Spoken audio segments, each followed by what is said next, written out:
cordial saludo a todos los presentes. Mi nombre es Tomás Alfaro, en esta ocasión introductor en contra respecto a la tesis ya mencionada. Y antes de comenzar con mi discurso hay ciertas cosas que tenemos que empezar a balancear entre ambos equipos y en las que evidentemente no estamos de acuerdo.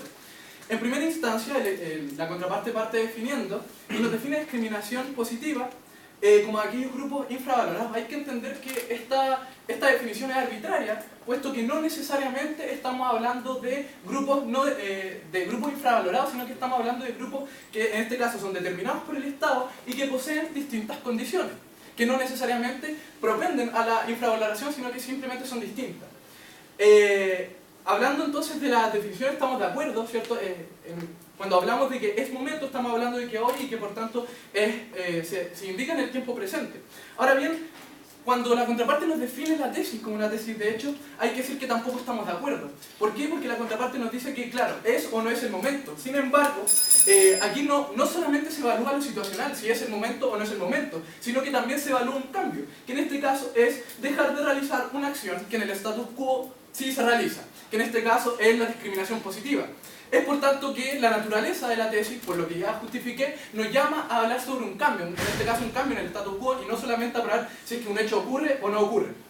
Bien, hablando de la carga de la prueba que se autodetermina la contraparte, hay que establecer que efectivamente tienen como parte de la carga de la prueba probarnos que debe realizarse el cambio ahora, pero sin embargo hay otros dos ejes muy fundamentales en la carga de la prueba de la contraparte. Primero, tiene que demostrarnos no solamente en el momento, sino que es bueno o conveniente, que es buena o conveniente la discriminación positiva, y además debe probarnos que el problema, puesto que se trata de una tesis política, es real y relevante, tiene que establecernos un problema. Y además nos tiene que probar que la medida, en este caso, puesto que de esa forma se le da solución a la tesis política, es proporcional y es idónea.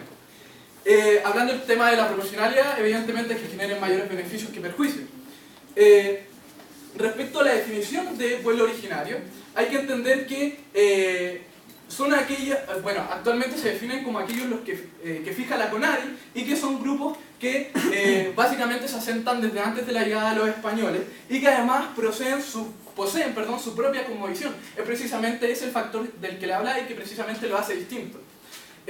Hablando de la argumentación de mi equipo, nuestro equipo cuenta con 4 argumentos. El primero le llamamos igualdad formal e igualdad material. El segundo, persistencia de la desigualdad. El tercero, acción afirmativa. Y el cuarto, proporcionalidad. Paso a explicar el primer argumento con el tiempo que me queda.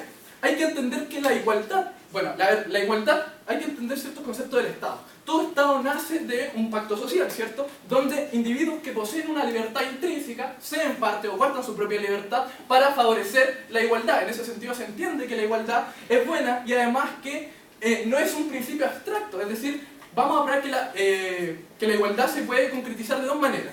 La primera es la igualdad formal y la segunda la igualdad material de la que habla nuestro argumento.